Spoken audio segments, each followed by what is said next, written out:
பங்குனி உத்திர அன்னைக்கு எப்படி விரதம் இருக்கிறது அப்படிங்கறத பார்க்கலாம். ஏப்ரல் 1ஆம் தேதி அதிகாலையிலே எந்திரிச்சு குளிச்சுட்டு சுவாமி படங்களுக்கு அழகா பூக்களால் அலங்காரம் பண்ணிருங்க. முருகப்பெருமானுக்கு செவ்வரளி கிடைச்ச சாத்துங்க ரொம்ப ரொம்ப விசேஷமானது. நைவேத்தியமா பால், பழம், பாயாசம், பஞ்சாமிர்தம், தினைமாவு இதுல எது உங்களுக்கு கிடைக்குதோ அதை நைவேத்தியமா படைச்சிட்டு விளக்கேற்றி வைத்துட்டு உங்களுக்கு தெரிஞ்ச கந்த சஷ்டி கவசம், கந்தகுரு கவசம், திருப்புகழ், வேல்மாளர், கந்தர் அனுபூதினு உங்களுக்கு என்ன தெரியுமோ அதை பாராயணம் பண்ணுங்க.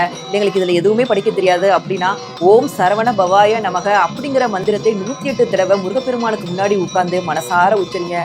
உச்சரிச்சுட்டு நீங்க எதற்காக விரதம் இருக்கீங்க அப்படிங்கறத முருகப்பெருமான் கிட்ட வேண்டிட்டு உங்களோட விரதத்தை அதுல இருந்து அப்படியே ஸ்டார்ட் பண்ணுங்க. பகல் ஃபுல்லா எதுவுமே சாப்பிடக்கூடாது. தண்ணீர் கட்டாயம் குடிங்க. அது ரொம்ப ரொம்ப முக்கியமானது. இல்ல எங்களால சாப்பிடாம இருக்க முடியல அப்படிங்கிறவங்க எளிமையான பால் பழம் சாப்பிட்டுக்குங்க. பக்கத்துல இருக்க முருகப்பெருமான் கோவிலுக்கு போங்க. அன்னைக்கு சில கோவில்களில் திருக்கல்யாணம்லாம் நடக்க முடிஞ்சு அதையும் போய் தரிசனம் பண்ணுங்க. மாலை 6 மணிக்கு முருகப்பெருமானுக்கு விளக்கேற்றி வைத்துட்டு நீங்க எதற்காக விரதம் இருந்தீங்களோ அதை நிறைவேறணும் அப்படின்னு முருகப்பெருமான் கிட்ட மனசார வேண்டிட்டு அவருக்கு நைவேத்தியம் படைச்சிருப்பீங்க பாத்தீங்களா, அதை சாப்பிட்டுட்டு உங்களோட விரதத்தை நிறைவு பண்ணிக்கங்க. இல்ல பக்கத்துல இருக்க கோவிலுக்கு போனீங்கன்னா அங்க பிரசாதம் கொடுப்பாங்க. அதை சாப்பிட்டுட்டு உங்களோட விரதத்தை நிறைவு செய்யுங்க.